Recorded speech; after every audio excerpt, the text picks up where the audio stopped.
If you look at our closest genetic relative to human beings, it would be the chimpanzee. We share like 98+% identical DNA.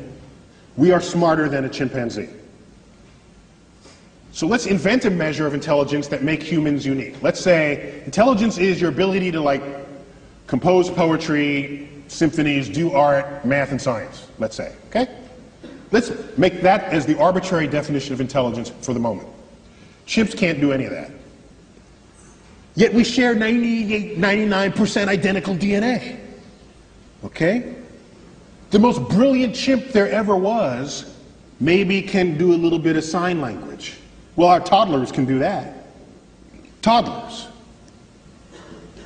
So here's what concerns me deeply. Deeply. Everything that we are that distinguishes us from chimps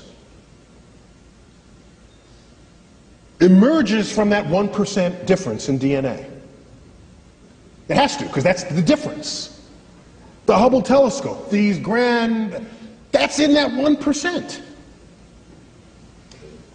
Maybe everything that we are that is not the chimp is not as smart compared to the chimp as we tell ourselves it is. Maybe the difference between constructing and launching a Hubble telescope and a chimp combining two finger motions as sign language, maybe that difference is not all that great.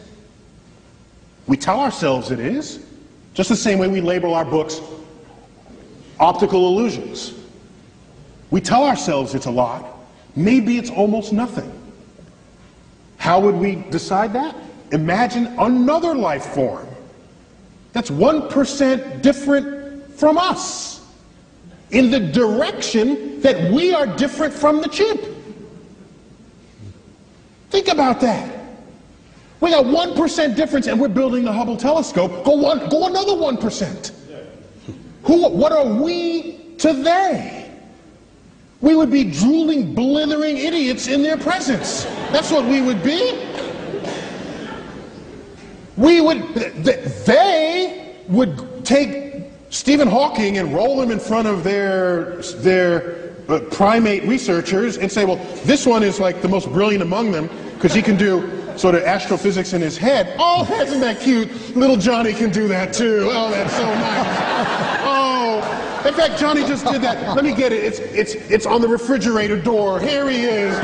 He did it in his elementary school class. Think about how smart they would be. Quantum mechanics would be intuitive to their toddlers. Whole symphonies would be written by their children and, like I said, just put up on the refrigerator door the way our pasta collages are on our refrigerator doors.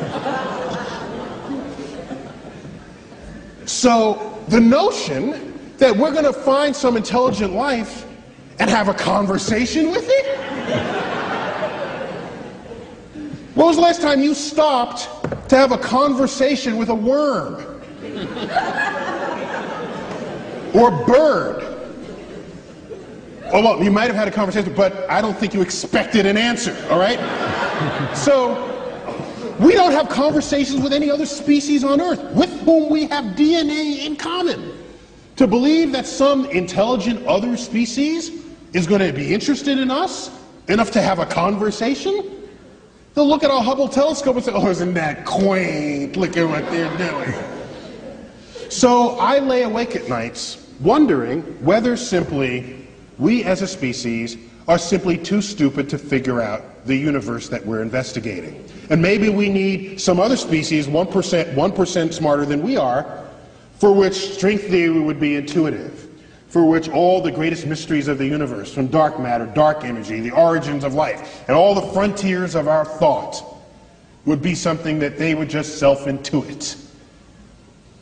I'm jealous of that possibility because I want to be around for those discoveries.